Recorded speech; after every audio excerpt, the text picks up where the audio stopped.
무엇에게 통치당하고 있습니까? 라는 제목으로 잠깐 말씀을 나누도록 하겠습니다. 저번에 한번 나무 뿌리 이야기를 한번 했죠. 나무에 보여지는 줄기, 잎은 대체적으로 여름에 활동합니다. 노예 때문에 안양에 다녀왔는데 그 안양 뒷산 무슨 산이라 하던데 산이 이렇게 다 파랗게 돼서 참 이쁘더라고요. 이제 드디어 나무가 활동하는 계절이 다가왔구나 이런 생각을 해봤습니다.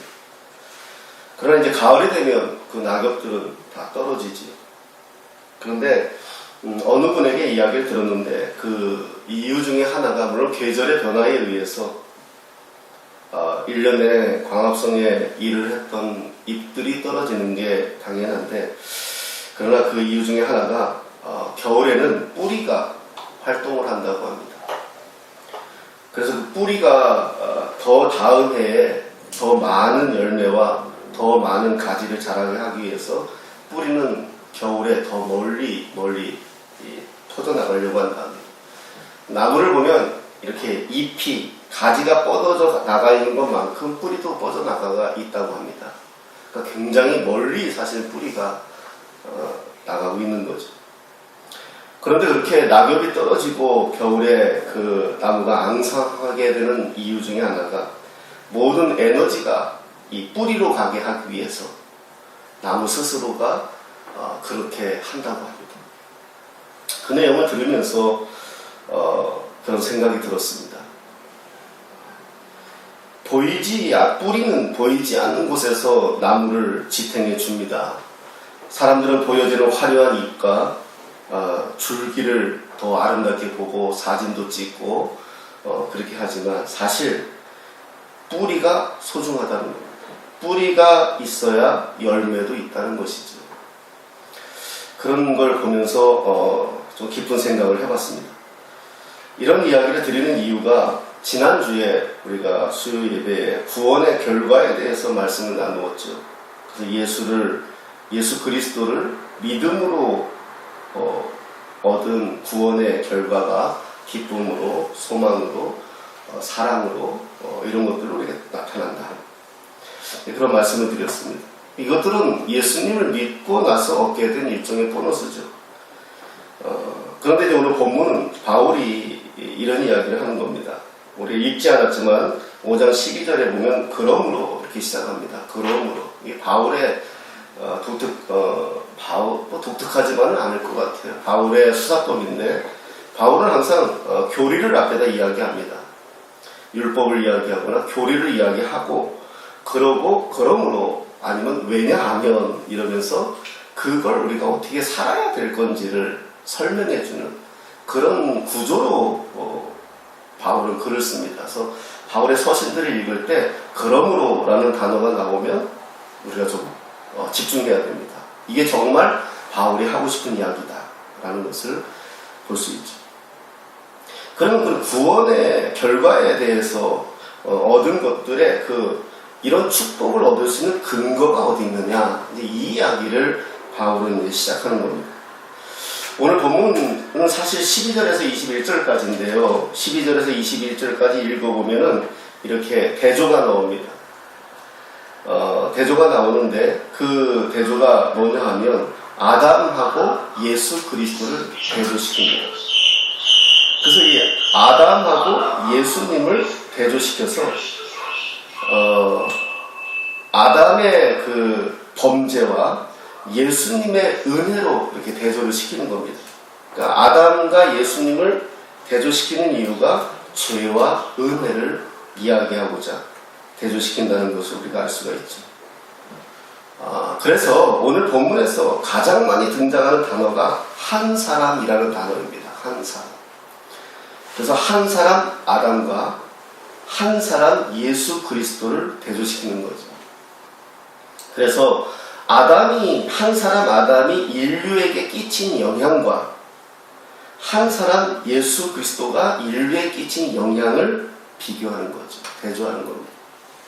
그런데 한 사람 아담으로 인해서 온 인류는 죽음으로 몰고 갔고 한 사람 예수로 인해서 그 죽을 수밖에 없는 인류를 영원한 생명의 길로 제시했다. 이렇게 이야기하고 있습니다. 12절에 보면 이렇게 말씀하십니다. 그러므로 한 사람으로 말미암아 죄가 세상에 들어오고 죄로 말미암아 사망이 들어왔나니 이와 같이 모든 사람이 죄를 지었으므로 사망이 모든 사람에게 이르렀느니라. 아멘. 이렇게 말씀합니다. 여기서 이제 약간 우리가 생각해야 될 게, 그럼 왜 아담이 지은 죄가 나한테 무슨 효력이 있느냐 이렇게 생각할 수 있지 않습니까? 당연히 이렇게 생각이 들고. 이거 뭐 우리가 신학적으로는 죄의 전가 이렇게 이야기하는데, 어떤 또 다른 데서는 죄의 유전 이렇게 이야기하는데, 우리는 죄의 전가로 이야기합니다. 왜냐하면 유전으로 이야기하면 어머니에게, 인간은 유전이 맞죠. 인간은 어머니가 가지는 죄성이 그의 피로, 그의 육으로 우리가 나음을 입었기 때문에 이렇게 유전이 되는 거잖아요. 그런데 예수님은 죄가 없으시잖아요. 그래서 우리는 그것을 전가라고 표현합니다. 유전이라고 표현하나. 그러니까 죄가 전가되었다. 이걸 왜 그런 근거를 어디에 두고 있느냐? 대표의 원리입니다. 대표의 원리. 그래서 우리 성경을 읽을 때 창세기 같은 경우 보면 족장들이 나오죠. 원시 시대가 있고 그 다음에 이제 족장 시대가 나옵니다. 원시 시대는 아담과 하와, 아담의 식구들 노아까지, 이게 이제 원시 시대죠. 그 이후에 이제 아브라함을 부르시면서까지는 이제 족장 시대라고 합니다. 그래서 그것을 이제 이렇게 이야기하면서 말할 수 있는데, 그런 내용들을 우리가 가지고 있습니다. 그래서 그 아담, 그 족장들, 아브라함, 뭐 야곱, 이삭, 이 사람들이 다 대표입니다. 대표.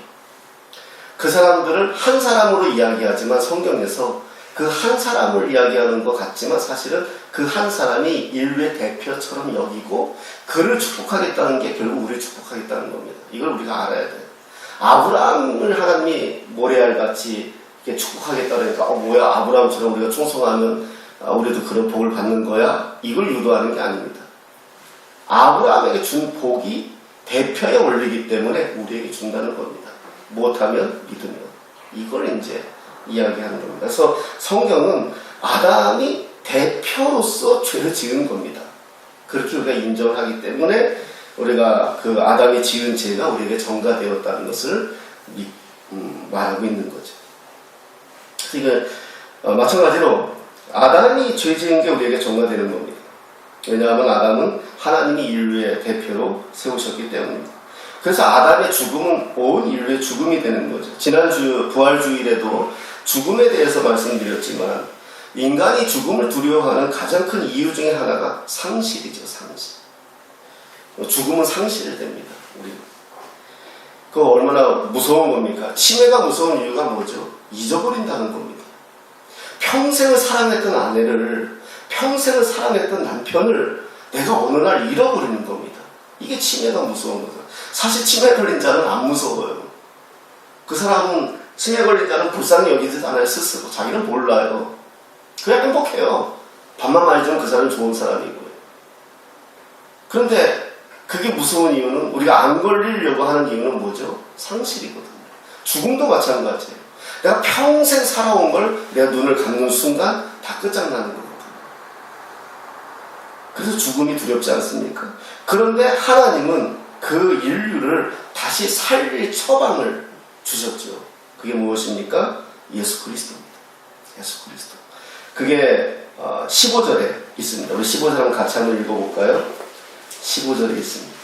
15절 읽겠습니다. 시작. 그러나 이 은사는 그 범죄와 같지 아니하니 곧 한 사람의 범죄를 위하여 많은 사람이 죽었은즉 더욱 하나님의 은혜와 또한 한 사람 예수 그리스도로 은으로 말미암은 선물은 많은 사람에게 넘쳤느니라. 아멘. 말씀하는 겁니다. 사람들이 예수님을 받아들이지 못하는 이유 중에 하나가 자기의 존재를 모르기 때문입니다. 아직 죽어야 할 자기를, 내가 죽어야 할 자기를 죽음 앞에 나를 세워보지 않은 거죠. 죽음이 두려운 줄 모르는 겁니다. 죽음을 자기 스스로 어찌할 수 없다는 것을 깨달았을 때 하나님이 필요한 거죠. 17절에 이런 말씀이 나옵니다. 한 사람의 범죄로 말미암아 사망이 그 한 사람을 통하여 왕노릇하였은즉 더욱 은혜와 의의 선물을 넘치게 받는 자들은 한 분 예수 그리스도를 통하여 생명 안에서 왕노릇하리로다. 아멘. 생명 안에서 왕노릇한다는 뭐 너무 신나는 이야기잖아요. 근데 여기에서 우리가 더욱 은혜와 의의 선물을 넘치게 받는 자들은 이게 조건이 붙어요. 한 분 예수 그리스도를 통하여 생명 안에서 왕노릇한다 이렇게 이야기하지 않습니까? 이게 의라는 단어가 등장을 합니다. 의라는 단어가. 여러분, 죄를 해결하는 방법이 법이 될 수가 없어요. 법은 죄를 해결하는 방법이 아닙니다. 법은 죄진 자를 징계하는 데 목적이 있죠. 그게 율법입니다. 그게 율법이에요. 그래서 율법으로 구원을 얻을 수 없다는 것은 바로 그 얘기입니다. 도덕으로도 안 된다는 거죠. 여러분, 그게 십계명이지 않습니까? 도덕적인 이야기 십계명이지 않습니까? 그거로도 안 된다는 겁니다. 죄를 해결할 수 있는 방법이 없다는 겁니다. 근데 그 의가 무엇입니까? 오늘 본문에서 바울이 정확하게 이야기하는 것은 한 분 예수 그리스도를 통하여 이렇게 이야기하는 것이죠. 생명 안에서 왕노릇하리로다. 18절에 또 이렇게 이야기합니다. 그런즉 한 범죄로 많은 사람이 정죄에 이른 것 같이 한 의로운 행위로 말미암아 많은 사람이 의롭다 하심을 받아 생명에 이르렀느니라. 이렇게 말씀합니다. 여기서 강조되는 단어는 생명입니다. 생명. 그러니까 의는 생명으로 연결되어 있는 것입니다. 이것이 확실하게 설명한 구절이 21절입니다. 21절인데 우리 21절 한번 다시 마지막 절 같이 한번 읽어보겠습니다. 21절입니다. 시작. 이는 죄가 사망 안에서 왕노릇하는 것 같이 은혜도 또한 의로 말미암아 왕노릇하여 우리 주 예수 그리스도로 말미암아 영생에 이르게 하려 합니다. 아멘. 얼마나 이것이 이 구절이 정말 좀 언제 시간 나실 때 묵상하시면서 좀 깊이 한번 생각해 봤으면 좋겠습니다. 그래서 영생이라는 단어가 이제 등장을 하죠. 이걸 도입해보면 이런 겁니다. 죄는 의로 해결됩니다. 생명은 사망을 대신합니다. 영생은 사단의 권세가 나를 어찌하지 못하는 상태에 들어가는 것을 의미합니다. 여러분, 이것이 얼마나 위대한 선언입니까? 우리가 잘 부르는 찬송가, 네, 찬양은 안 하겠습니다. 굉장히 찬양을 못하는 사람이라서 지금은 그래도 내가 좀 다행입니다. 이 조직된 교회에 좀 가면은 새벽 기도에 성도들이 많이 오잖아요. 새벽 기도를 1부, 2부 하는 교회도 있어 봤습니다. 1부가 4시 반, 2부가 5시 반이었거든요. 4시 반 인도하면 정말 힘들어요. 어떤 찬송가를 불러도 저는 똑같은 음절을 만들 수 있는 능력을 갖고 있습니다. 그래서 반주자가 늘 힘들어했습니다. 안 하겠는데 여러분, 하나님의 은혜로 이런 찬양이 있지 않습니까? 하나님의 은혜로 이 쓸데없는 자를 왜 구속하시는지 난 알 수 없도다. 이 고백이 정말 그대로 그 고백입니다. 여러분, 이게 은혜입니다. 이렇게 우리가 이렇게 고백하는 게 뭡니까? 하나님의 사랑이죠. 이걸 우리가 아가페라고 이야기합니다. 아가페 사랑은 그냥 주는 거잖아요. 조건도 아니고 상황도 아니고 부모 자식 간이라서가 아니고 그냥 주는 겁니다. 그래서 이 사랑은 하나님만 하실 수 있는 사랑이죠. 처음에 뿌리 이야기를 했는데 뿌리는 근간이지 않습니까? 자, 그러면 이런 축복을 누리게 된 근거가 뭐냐? 이게 이제 19절이죠. 우리 19절 한번 보겠습니다. 19절 한번 읽겠습니다. 시작. 한 사람이 순종하지 아니함으로 많은 사람이 죄인 된 것 같이 한 사람이 순종하심으로 많은 사람이 의인이 되리라. 아멘. 여러분, 이게 순종입니다. 순종이 제사보다 낫다, 이런 말 우리가 하고 성경 말씀을 고백하는데, 순종. 로마서 5장의 전체 주제는 아담과 예수님을 비교하는 겁니다. 그런데 여기서 말하는 것은 아담은 불순종이고 예수님은 순종을 이야기하는 겁니다. 자, 그럼 우리는 왜 순종하지 못할까? 이런 생각을 해봅니다. 마음은 원이로되 육신은 약하다. 이렇게 우리가 합리화하면서 우리의 순종하지 못함을 이야기하는데 인간은 근본적으로 순종하지 못합니다. 여러분, 이 순종은 교회에서 지도자가 뭐 부탁하고 시키는 거에 응답하는 게 순종이 아닙니다. 그건 서로 간에 교회 공동체를 섬기면서 서로 합력하여 선을 이루기 위한 과정이지, 오늘 성경에서 말하는 순종은 그런 순종을 이야기하는 게 아닙니다. 그 이야기는 또 말씀드리는데, 그 이유를 설명해 주는 성경이 있습니다. 히브리서 11장 한번 보겠습니다. 색인해 놓으시고요. 지금 히브리서 11장 25절 말씀을 보시면 나옵니다.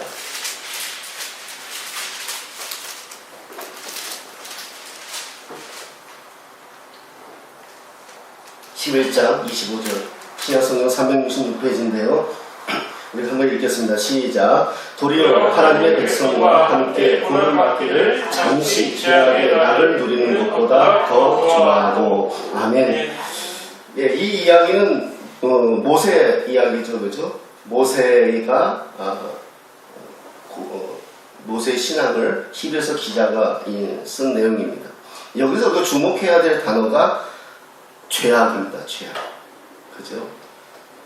죄악인데, 그게 죄악이 어떤 죄악이냐? 죄악의 낙을 누리는 것보다, 이렇게 씁니다. 죄악의 낙, 죄악의 낙. 그러니까 죄는 뭐가 있다? 낙이 있다는 거, 즐거운 게 있다는 겁니다. 이게 죄예요. 인간이 죄 짓는 거 다 잘못된 거 알아요. 도둑질하는 거 나쁜 거 알고요. 하여튼 입에 담긴 거 있으면 그런 나쁜 짓 하는 거 나쁜 거 알아요. 근데 스톱이 안 되는 이유가 뭘까요? 낙이 있기 때문에. 낙이 죄악의 낙이잖아요. 그 죄에는 쾌락이 있다는 겁니다. 여러분, 옛날에 우리나라에서 도둑질을 아주 크게 한다고 해서 대도라는 별명이 붙은 도둑이 있었습니다. 평생을 감옥에서 산 사람인데, 이 사람이 그 안에서 예수를 믿고 회개했다고 해서 많은 교회들이 관심을 갖고 간증도 하러 돌아다니고 이랬던 분이 있었습니다. 다시는 도둑질 안 하겠다 하고, 나는 회개했다 그러고, 정말 나는 이제 믿음에 살겠다고 해서 많은 사람들이 그에게 또 기도를 해주었고, 또 그의 고백을 존중해 주었습니다. 후원도 하고 그랬죠. 근데 이 사람이 얼마 안 가서 일본까지 가가지고 도둑질했죠. 그럼 이쯤 되면 이 사람에게는 도둑질이 먹고 살기 위한 방편이 아닙니다. 도둑질 자체가 쾌락입니다. 죄가 그렇다는 겁니다. 그래서 저 사람이 의인이야 죄인이야, 이거는 지금 저 사람이 뭘 추구하고 있느냐를 보면, 저 사람이 아무리 거룩해 보여도 그 사람의 온통 관심이 쾌락이면 죄인이죠. 그걸 이야기합니다. 그렇기 때문에 이 죄악은 낙이 있기 때문에 우리가 순종하기 어렵다는 거예요. 그걸 끊을 수가 없다는 거예요. 근데 모세가 그걸 끊었다는 거예요. 모세가 잠시 죄악의 낙을 버렸다는 것을 뭘 표현하는 거죠? 애굽에서 공주의 아들로서 자기가 많은 것을 누릴 수 있었지만 하나님을 발견하고 나서 그걸 버렸다는 것을 지금 말하고 있는 것이지 않습니까? 그래서 우리가 순종할 수 있는 것은 뭐냐 하면, A보다 B가 더 커야 되는데 A의 쾌락보다 B이신 예수 그리스도가 내게 더 커야, 내게 더 영향력이 있어야 내가 죄를 짓지 않을 수 있다. 이걸 이야기하고 있는 것입니다. 히브리서 5장 8절에 보면 또 이런 말씀이 있습니다. 우리 한번 히브리서 5장 8절 한 번 더 보겠습니다.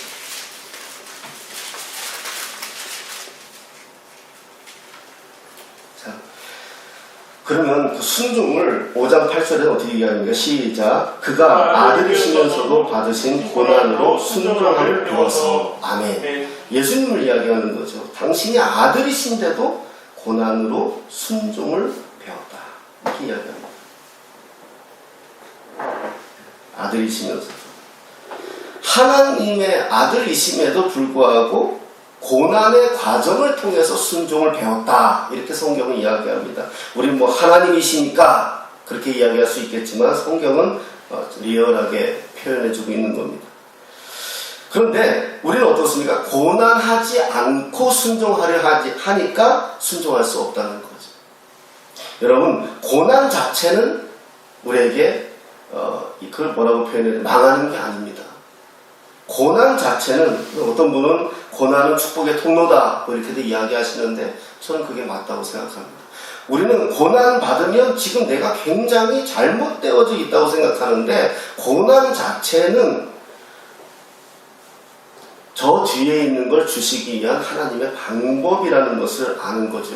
예수님이 십자가 지시기 전날 밤에 정말 나는 이걸 안 받았으면 좋겠습니다 라고까지 고백했지만, 그러나 내가 이걸 받아야지만 한다는 것을 밤새 기도하시면서 예수님은 고백하지 않았습니까? 마찬가지입니다. 우리가 순종할 수 있는 것은 뭐냐 하면, 하나님은 우리가 하나님에게 순종할 수 있는 사람으로 만들어가기 위해서 오늘 우리에게 고난을 준다는 겁니다. 잠시의 낙을 우리가 추구하는 인생이 되어서 망하는 한 사람 아담을 따라가는 자들에게서 끄집어낼 수 있는 방법은 뭐다? 예수님께서 말씀하신 것처럼, 이야기한 것처럼 그 고난의 근거로 우리에게 순종할 수 있도록, 그래서 하나님을 따를 수 있도록, 이것을 이야기합니다. 우리는 구원받았다 이렇게 고백합니다. 그럼 그 근거가 어디에 있습니까? 오늘 본문에서는 예수 그리스도의 순종이라는 것을 알 수 있죠. 근데 여기서 중요한 게 있습니다. 구원을 받는 것도 중요하지만 구원을 유지하는 것도 중요합니다.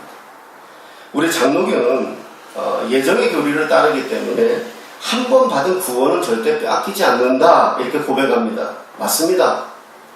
옳습니다. 하지만 여기에도 중요한 요소가 있는 것입니다. 내가 지금 예수님의 통치하심 안에 있느냐 하는 겁니다. 바울은 이것을 그리스도 예수 안에서, 아니면 in Christ, 이 말로 설명해주고 있는 거죠. 예수님 밖에 나가면, 그리스도의 통치에서 벗어나면 이미 그것은 구원이 아닌 겁니다. 그래서 우리가 그 논리로 이야기하면 이런 거죠. 어떤 사람이 예수님을 믿고 예수의 안에, 교회 안에 들어와서 신앙생활하면서 평생 열심히 하다가 어느 날 떠나는 분이 있습니다. 그럼 그러죠. 사람들이 와, 저 사람 뭔 일이지? 구원을 받으면 우리가 끝까지 주님이 포기하지 않는다고 했는데, 이렇게 이야기할 수 있지 않습니까? 근데 우리는 결과, 열매를 보면 그 사람을 안다라고 말씀한 것처럼 결과적으로 그분은 구원을 받은 게 아니죠. 구원을 받았다면 포기할 수 없어요. 이렇게 생각하셔야 되는 겁니다. 구원을 받으면 그걸 포기할 수가 없는 거예요. 왜? 그걸 이제 말씀드릴게요. 예수님 밖에 나가면, 그리스도의 통치에서 벗어나면 이미 구원이 아닙니다. 오늘 본문에서 자주 등장하는 단어 가운데 하나가 왕노릇이라는 단어입니다. 우리가 예수님 밖에 있을 때는 죄가, 사망이, 사단이 왕노릇했습니다. 근데 이제 통치자가 바뀌었다는 거죠. 그게 우리가 읽었던 21절의 내용이었습니다. 예수님 통치 밖에 있을 때에는 죄가 왕노릇했는데 이제는 은혜가 왕노릇한다 이렇게 이야기합니다. 자, 21절을 잘 읽어보면은 20절, 21절을 잘 읽어보면은, 그런데 은혜가 더욱 넘쳤나니라. 그래서 이제 그 은혜의 강조성을 이야기합니다. 우리가 자주 21절을 보면은 우리가 자주 써먹는 단어죠. 죄가 더한 곳에 은혜가 더욱 넘쳤나니, 이 말을 우리가 잘 씁니다. 그러면서 우리가 어찌할 수 없지 않느냐 이런 이야기를 할 때, 그러면서 이렇게 하니까 하나님 더 우리가 은혜가 크지 않느냐 뭐 이런 이야기를 하죠. 그렇게 우리가 이야기합니다. 그런데 문장의 초점은 어디에 있느냐? 은혜에 있는 겁니다. 은혜. 여기서 사용한, 보십시오. 20절에 보면은 율법이 들어온 것은 범죄를 더하게 하려 함이라. 그러나 죄가 더한 곳에 은혜가 더욱 넘쳤나니. 더욱이라는 단어에 좀 초점을 가졌으면 좋겠습니다. 더욱. 여기서 이 그 더욱이라는 단어는 어떤 단어냐 하면은요, 이스라엘은 그 석회질이 많은 땅이기 때문에 비가 오면 스며들질 못합니다. 우리나라는 참 흙이 좋잖아요.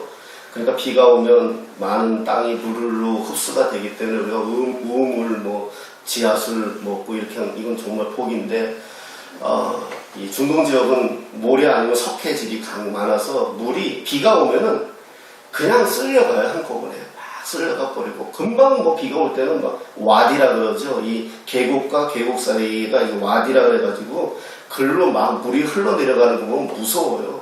근데 조금 지나면 하나도 없어요. 그냥 땅으로 스며들어서 흘러나가 버리기 때문에. 그래서 우리가 요단강에 그 출애굽한 이스라엘 백성들이 40년 만에 요단강을 건널 때 그 강으로 뛰어드는 거는 되게 아주 대단한 행위예요. 우리 강으로 생각하면 안 돼요. 그거는 완전히 그냥 폭포와 같은 물을 흘러가고 있는 걸 믿음으로 들어가는 장면이거든요. 그러니까 이 더욱이란 단어가 어디서 나오니? 여기서 나온 거예요. 그 쓰나미 같은 그런 폭포수와 같은 물이 강하게 밀려드는 걸 의미하는 거거든요. 더욱이라는 말이에요. 그러니까 이 은혜는 뭐냐 하면 내 의지와 상관없이 그냥 확 들어와 버리는 거예요. 이게 더한 거예요. 은혜가요. 여러분, 우리가 은혜는 뭐 내 남편이 좀 승진해서 뭐 정말 내 자식이 원하는 대학에 들어가서 은혜 받았습니다. 설교 한마디 듣고 뭐 은혜 받았어, 이 정도가 아니고요. 이 나라는 사람이 어찌할 수 없을 정도로 은혜를 확 부어주시는 거예요. 그래서 내가 죄를 넘어가는 거예요. 죄를 이기는 거예요. 그걸 이야기하는 겁니다. 죄가 더한 곳에 은혜가 더욱 넘쳤나니, 여기서 사람들은 죄가 더한 곳에 초점을 맞춰서 죄가 이렇게 많지만 은혜 받으면 되지 않느냐, 이게 아니고요. 은혜가 내 의지와 상관없이 확 와버리니까 내가 가지는 죄가 어찌할 수 없다는 거예요. 나를 지금. 이 말은 뭐냐? 그동안은 내 안에 있는 죄가 나를 통치했다는 거, 왕노릇했다는 거예요. 이게 결국 유혹, 죄 결과가 사망이지 않습니까? 이게 나를 통치했는데, 은혜가, 하나님의 은혜가 갑자기 확 부어져서 얘네들이 어찌할 수 없는 상태에 젖어들고 내게 드러나는 것이 하나님의 은혜였다는 거예요. 그럼 내가 지금 어디에 통치를 받고 있느냐? 하나님에게 통치받고 있다는 거예요. 그걸 이야기하는 겁니다. 그래서 바울은 그 아담과 그리스도를 비교하면서 5장 12절에서 21절까지 내용 속에서 이걸 하나하나 이야기하는 겁니다. 아담에 있을 때, 그 죄가 왕노릇하고 있을 때 우리의 상태, 우리의 상황. 그러나 한 사람이신 예수 그리스도 인류의 대표로 이 땅에, 하나님의 아들이신 예수 이 땅에 오셔서 그분이 그 고난 가운데에도 순종하셔서 그분의 순종으로 말미암아 우리의 주소지가 옮겼다. 근데 이것은 우리가 얻은 것이 그냥 얻은 것이 아니라 강력한 하나님의 은혜였기 때문에 내가 이것을 어찌할 수 없을 정도로 받아들인 결과, 그게 은혜잖아요. 내가 뭘 해서 뭐 3,000배를 해가지고, 뭐 아니면 내가 뭐 헌금을 막 얼마를 해가지고, 아니면 내가 뭐 신앙생활을 몇십 년을 해야 되고 시험을 봐서 내가 구원을 받았다는 건 은혜가 아니죠. 공로죠. 근데 더욱 넘쳤나니. 바울은 이걸 아는 거잖아요. 자기가 어떤 사람이었는데 예수님이 그런 자기에게 일방적으로 찾아오셔서 나를 만나주심으로 말미암아 자기가 그것을 고백하게 된 것을 바울은 알잖아요. 여러분, 이게 은혜예요. 이게 감사예요. 그게 좋은 거예요. 그게 기쁜 거예요. 저는 뭐 늘 고백하지만 정말 하나님이 저는 싫었던 사람이에요. 죄송합니다. 우리 시골교회 목사님이 저보고 이 마귀 같은 놈이라고 했으니까요. 엄마 살려달라고 하나님께 기도했는데 안 살려주셔가지고 교회 유리창 닫겠거든요. 그러니까 뭐 목사님은 내가 엄마 살려달라고 기도한 거 모르잖아요. 그러니까 이제 보여지는 것으로 혼낸다고 하시는 말씀이에요. 여러분들은 마귀의 자식에게 설교를 듣고 있는데 그랬어요. 근데 저 하나님이 좀 미웠던 것 중에 하나가, 내가 사랑하는 사람들을 다 빼앗아 가시고 나를 거지같이 만들고 정말 금성에서 온 사람같이 만들고 그런 하나님이라면 나한테 필요 없다라고 생각했는데 그 하나님을 참 많이 거절했죠. 거부했고요. 근데 그냥 이 더욱이란 단어에 저도 주석을 보면서 많이 은혜를 받았어요. 은혜가 더욱 넘쳤나니. 그러니까 은혜가 더 큰 거예요. 이게 더 크게 내게 오니까 내게 가지고 있던 원망, 내게 가지고 있던 이런 섭섭함, 견딜 수 없는 상처 이런 것들이 나를 힘들게 못했던 거. 그전에는 이게 나를 힘들게 했거든요. 나를 열등감 가지게 만들고 나를 아프게 만들고 나를 주눅들게 만들고 나를 바보처럼 여기게 만들고 이 세상에 가치 없는 존재를 여기고 그런 나를 만들었죠. 이런 것들이요. 근데 하나님의 은혜가 내게 확 들어오고 나니까 얘네들이 안 보이는 거예요. 이게 은혜가 더 큰 거예요. 그것을 경험했어요. 제가 한 번씩 하는 예화죠. 옛날에 어렸을 때 아버지가 겨울에 이렇게 퇴근해 오시면은 뭐 귤을 한 봉지 사갖고 오시던 그랬죠. 그럼 저는 이제 아버지 퇴근해서 오실 때 되면은 저의 온통 관심은 뭐 들고 오실까 이거잖아요. 그 아버지 들고 오시면은 아버지 인사하는 건 두 번째 치고 그냥 봉다리부터 들고 들어갔던 기억이 나요. 우리가 신앙생활하는 게 이런 게 아닐까 싶어요. 예. 사실 아버지가 중요하잖아요. 봉다리가 중요한 게 아니라 아버지 손에 있는 게 중요한 게 아니라 아버지가 중요하잖아요. 이건 나중에 제가 철들고서야 이미 벌써 돌아가셨죠. 그때는요. 철들고서야 제가 이걸 알았어요. 아버지하고 사랑합니다 한 번 더 할 걸. 그 저녁에 피곤하신데 자식 좀 줄 거라고 뭐 돈이 많아서 그런 거 사오셨겠어요. 그래도 하나 사서 먹일 거라고 사오는 그 아버지의 마음을 표현하지 못하고 봉다리만 들고 냅다 뛰었던 그것들이 나중에 제가 어른이 되니까 생각이 많이 나더라고요.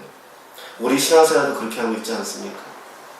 우린 뭐가 있어야 은혜 받은 것처럼, 우린 뭐가 집안이 잘 돼야 은혜 받은 것처럼, 내 자식이 잘 돼야 은혜 받은 것처럼, 내가 받은 구원의 은혜는 깡그리 무시하고 영원히 죽을 수밖에 없고 영원히 죄 가운데 살 수밖에 없고 그 지옥과 같은 인생을 살 수밖에 없는 나를, 이 사망의 왕노릇하는 그 안에서 살게 했던 나를, 우리 주 예수 그리스도가 그 십자가에 그 피아부를 쏟으시면서까지 그 창을 받으시면서까지 그 결과로 이 생명의 왕노릇하는 자리를 옮겨주셨는데도 불구하고 여전히 과거를 생각하고 그때가 좋았지 하고 있는 그런 어리석은 그런 신앙생활을 하고 있지 않은가라는 겁니다.